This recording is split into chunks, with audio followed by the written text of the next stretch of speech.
You're watching News Channel 9 at 5 with Calvin Sneed, Latricia Thomas, and Storm Track 9 weather with Chief Meteorologist David Glenn. This is News Channel 9 at 5 in HD. Devastating pictures, what this home was used for, and how this family is rebuilding from the storms a few days ago. Storm cleanup continues today. We revisit some of the hardest hit neighborhoods in Chattanooga and tell you how long crews say that it'll take to get all of this back to normal. And drastically opposing views, how Hamilton County Sheriff's Department and Chattanooga Police differ on their stance on immigration. Breaking news to tell you about within the last hour, 2 bodies are found in a Polk County home. Good evening, I'm Latricia Thomas. And I'm Calvin Sneed. News Channel 9's Alyssa Sperato joins us now on the phone with the latest. Alyssa. Calvin and Latricia, that's right. I'm here in Old Amber Way, which is in the Old Fort community of Polk County. Just about 2 minutes ago, we just wrapped up a press conference with Sheriff Steve Ross. Here's what we know. We know a family member found 2 men inside that home on Amber Way this morning. They say their deaths look very suspicious. Now, right now, we don't know why that family member was called to the home or what those circumstances were surrounding that.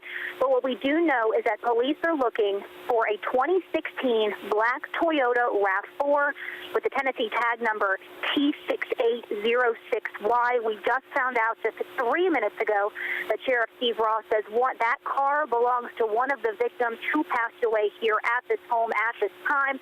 Now, of course, we're here gathering more details, and we'll bring you the latest developments as soon as we get it. Reporting live in Polk County, Alyssa Sperato, News Channel 9. Thank you, Alyssa. We'll hear from you soon again. A building that's been in one Cleveland family for more than 70 years destroyed during Wednesday's powerful storms. The wind moved through several parts of our viewing area, knocking down trees, electric lines, and leaving many families without power.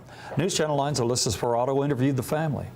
To many of us, it just looks like a big pile of twisted metal and wood. But to Charlotte Howard, this was where I was born. It's still in the family. It holds fond childhood memories dating back to nearly 70 years ago. We were standing there and I said, "Oh my goodness, baby, the house is White House. We called it the White House." I said, "It's blown down." Within a matter of minutes, the foundation caved and everything above it crumpled to the ground. I never heard it rain so hard. It was raining really hard. And the wind was blowing. It was awful. Howard didn't see it fall. Tell me how this looked compared to how it looks today. Oh, honey, nothing like it looks today. Really? No. In Howard's younger years, she used it as a playground. Then when she had boys, her sons did the same. Fast forward a few decades, it's now used for storage. And today, many of those household tools like ladders and lawn equipment still sit inside. It was awful. I'd never seen it like that. It wasn't just her property that saw damage. Just a minute down the road, several mature trees snapped in half from the strong winds. When I asked her how powerful that storm was, she responded with one word. Scary. Really scary. Back on her property, although it may not look like it used to, Howard says that's okay because the childhood memories she experienced a powerful storm can't touch. It's just one of those things. The good Lord done it that way. I didn't have nothing to do with it. That's all I can say. And Charlotte Howard says they don't know if they'll clean up and repair the home or tear it down and build a new one. Cleanup efforts continue here in Chattanooga tonight. Hannah Lawrence revisited one of the hardest hit areas in the city today. She joins us now with what it looks like. Hannah. Latricia, we are just off of Westwood Avenue. It's one of the highest points in North Chattanooga. Neighbors here say it's one of the places where the most trees came down. The house behind me actually was hit by one of those trees, and right here around the corner you can see where this concrete wall collapsed because of the roots that came up from the tree. Crews spent a lot of their day getting this concrete out of the road, and other neighbors around here were also picking up their yards. Decked out in my cleanup gear here. We're just cleaning up a lot of litter from trash cans that landed in the yard, lots of branches and debris. Several tree removal crews were here in this neighborhood today, even some from outside of Hamilton County. They say that they have jobs lined up for the next several days. We'll hear from them coming up at 6. Reporting live in Chattanooga, Hannah Lawrence, News Channel 9. Hannah, thank you. Let's now go over to Bill Race. He can explain how the drought affected these storms and how many more counties are still in a drought tonight. Bill. You know, some things just haven't changed much at all about the drought. And we're still in that. You see the extreme drought is still in parts of Hamilton County and to the southeast. You still have even severe drought and moderate drought for just about all of the area. This is the kind of thing drought can do. And, you know, the trees have been stressed by it. That has already been happening, and it already has happened over the last year. And so you get into these situations, they are going to be more prone to damage in storms like this. And as we have said before, it took a long time to get into this drought situation. It takes a long time to get out of a drought situation. And really, this map hasn't changed considerably, even in the last few months when we have had, you know, some normal rain at times. So that's just a quick look about drought and how we stand today. Now back to the news desk. Okay, thanks, Bill. New this evening, 7 cats and 42 dogs will get a second chance at life in Chattanooga. They're coming to the Humane Education Society after almost starving to death at a puppy mill in Arkansas. The puppies at the mill that had not already starved to death are malnourished. The animals received vaccinations from the Northeast Arkansas Humane Society before coming to the local Humane Society. HES Director Bob Citrulos talked about the ongoing problems of mistreatment of dogs at puppy mills. It looks really cute when you see a little puppy in the window at a pet store, but what you don't see is what, again, like I mentioned, what you'll see here today, the conditions that these puppy mills have these animals in. We're going to go ahead and they're going to start, they're already started. The Humane Society is asking for towel donations right now. You can drop them off at 212 North Highland Park Avenue.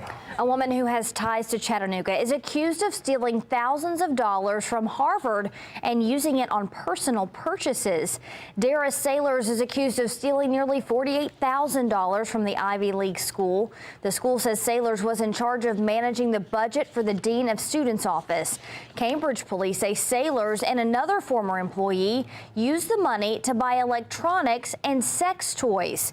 UTC spokesman Chuck Cantrell says Sailors was in a temporary position with the university since August 2016. He says she resigned earlier this week and had no budget responsibilities at UTC. Directly opposing views between law enforcement. Chattanooga police want everyone to feel safe in the city. On the other hand, Hamilton County Sheriff's Department says if you are here illegally, get out. News Channel 9's Josh Rowe joins us now with more. Josh.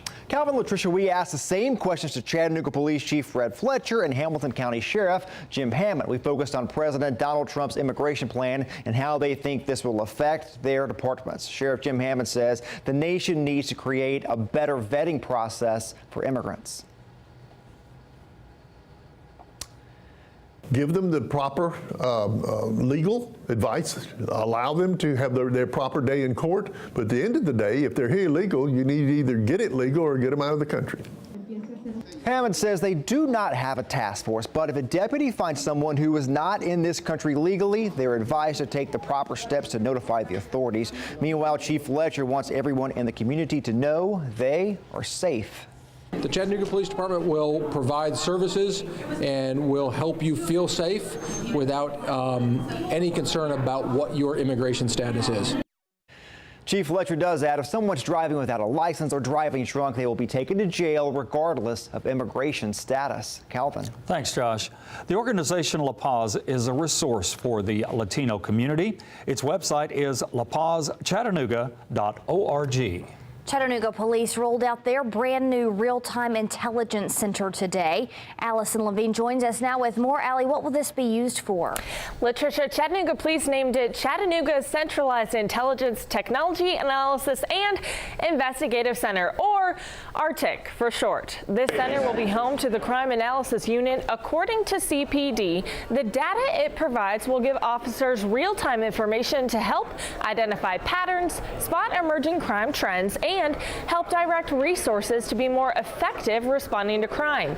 It will include technology like security cameras and a digital warehouse that will push information to officers within minutes. Our city will stop at nothing to prevent crime. We will use every tool at our disposal to make an impact for safety in our city.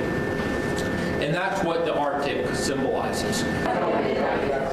CPD says an app that will allow the community to give tips to CPD and vice versa, allows CPD to push information out to the public, is coming soon. Latricia? Allison, thank you. You can depend on us to follow how this affects the crime level in Chattanooga. A 12th lawsuit has been filed on behalf of one of the 6 children killed in the Woodmore bus crash. Demayan Brown's mother filed a civil lawsuit against bus driver Jonthany Walker and Durham School Services. Brown's father filed a similar lawsuit in February. The latest lawsuit comes as Jonthany Walker's attorneys prepare to ask a judge to put those civil lawsuits on hold. They say they want to protect his constitutional rights during his criminal case. A judge will hear their request on Monday. A rescue squad chief in McMinn County is given 2 big honors today in front of his peers. We are declaring this Chuck Burris Day, whereas Chuck Burris has dedicated his life to serve his community and the citizens of McMinn County.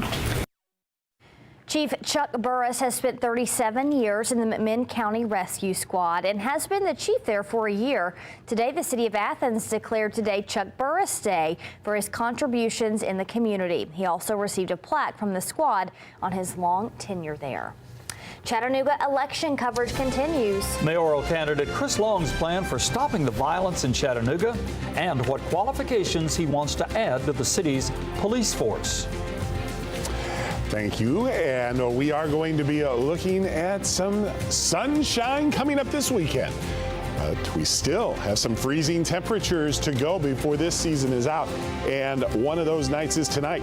Highs near 60s Saturday, well into the 60s on Sunday.